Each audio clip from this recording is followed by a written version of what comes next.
Dear friends and students, once again I welcome you. आपने क्यान और मैं को समझा है और इसकी हमें खुशी हुई है। आपके अच्छे वीडियोस भी आए हैं और कुछ ने हमको होमवर्क करके भेजा है। So I can play, can I play, question तो कर सकते हैं। जवाब अगर यस में आया तो हाँ आप में काबिलियत है, जवाब अगर नो में आया तो आप में काबिलियत नहीं है। मे आई प्ले, आप परमिशन मांग रहे हो, क्या मैं खेल सकता हूँ? यस तो हाँ आपको परमिशन है, आप इजाजत है कि आप खेल सकते हो। नो आपको याद नहीं। ये कंसेप्ट आपको क्लियर हो गया, दैट्स ग्रेट। अब हम चल रहे हैं कैन के पास्ट टेंस कुड की ओर और मे का पास्ट टेंस माइट की तरफ। आज हम कुछ सिंपली इसको समझने की कोशिश करेंगे। जिस तरह कैन का मीनिंग सकता है उसी तरह इसका मीनिंग है सकता था,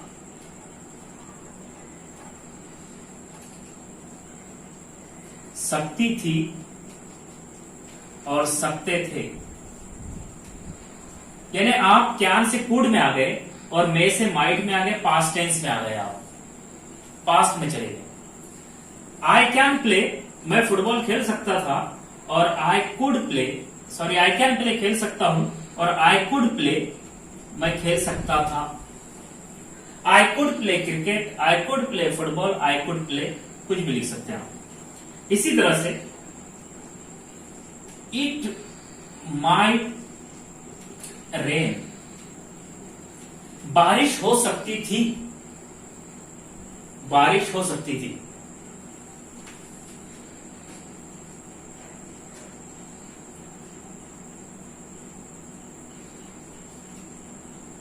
वी कुड रन फास्ट, हम तेज दौड़ सकते थे।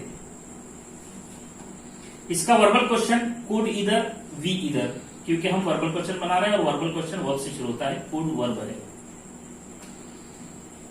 कुड वी रन फास्ट, क्या हम दौड़ फास्ट या तेज दौड़ सकते थे? उसी तरह से माइट का सेंटेंस लेते हैं। ही शी इट, किसी को भी एक ले लेते हैं। ही माइट कम हियर, वो यहां आ सकता था। इसके मीनिंग में आ सकता था भी और आ सका भी, या उसने किया था, ऐसा भी होता है। माइट ही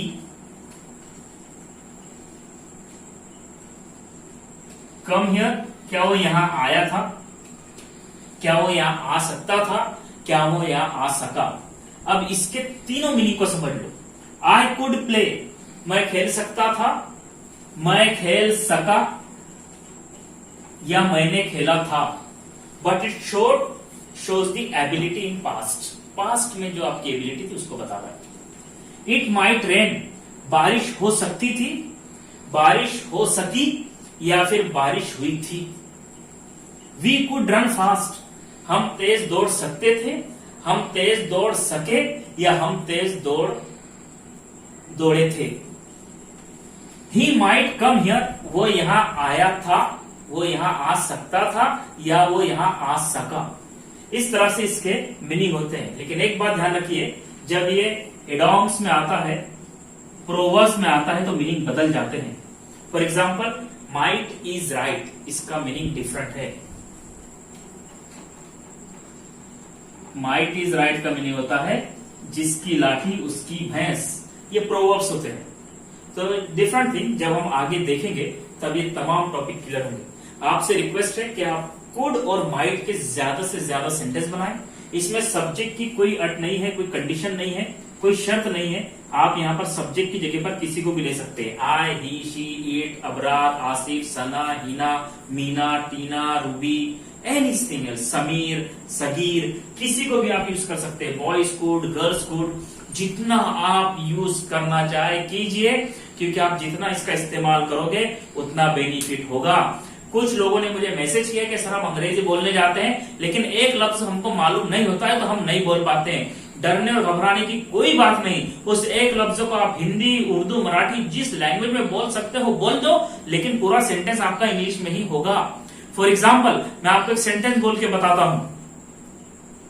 मैंने अपनी लाइफ में कभी झूठ नहीं बोला।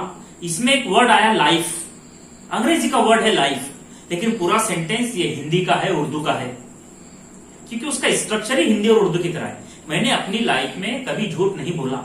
लाइफ ये इंग्लिश वर्ड है लेकिन सेंटेंस इंग्लिश नहीं है। तो इसी तरह आप एक दो वर्ड अगर उर्दू का या हिंदी मराठी का यूज कर लेते तो कोई फर्क नहीं पड़ता है। फॉर एग्जाम्पल, आपके यहाँ गेस्ट आए, आप उनको बुलाना चाहते हैं, प्लीज आइए बैठिए, you are requested to come and बैठो, you are requested to come and बसा। तो ये जो सेंटेंस हुआ, आपने एक वर्ड यूज किया, यू आर रिक्वेस्टेड टू, पूरा इंग्लिश में है, एंड बैठो या एंड बसा। इसका मीनिंग क्या हो गया?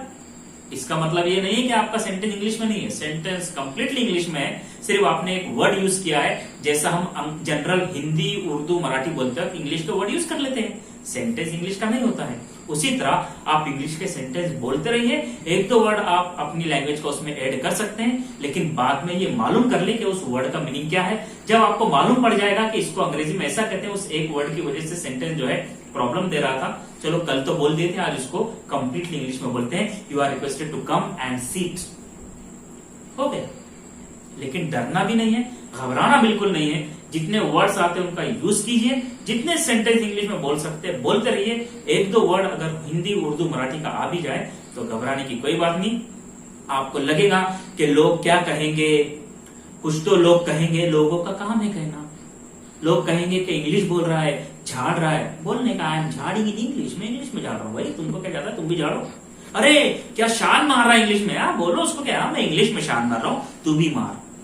और जिन्होंने ऐसे निगेटिव सेंटेंस जो बाहर से आते हैं, शान मार रहा है, छाट रहा है, झाड़ रहा है, इसको आपने अगर वेलकम कर लिया, अपने दिल में रख लिया, तो फिर आप कभी इंग्लिश नहीं बोल सकते। इसको बिल्कुल वेलकम मत कीजिए। उसको सुनने के बाद बोलिए कि यस, मैं इंग्लिश में झाड़ सकता हूं, मैं इंग्लिश में छाट सकता हूं, मैं इंग्लिश में शान मार सकता हूं। क्या तू मार सकता है?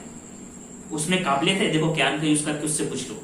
सो wish you all the best for the use of can, may, could and might. खूब प्रैक्टिस कीजिए, डरिए बिल्कुल मत। आपके अंदर अंग्रेजी छुपी है, उसको सिर्फ बाहर निकालने की जरूरत है और आप निकाल सकते हैं। Yes you can. So wish you all the best for the next video. Channel को सब्सक्राइब कीजिए, पसंद आए तो लाइक कीजिए, शेयर कीजिए, कमेंट्स कीजिए और बेल आइकन को जरूर प्रेस कीजिए ताकि आने वाले वीडियोस की नोटिफिकेशन आपको जरूर मिल सके। Thank you very much. Wish you all the best.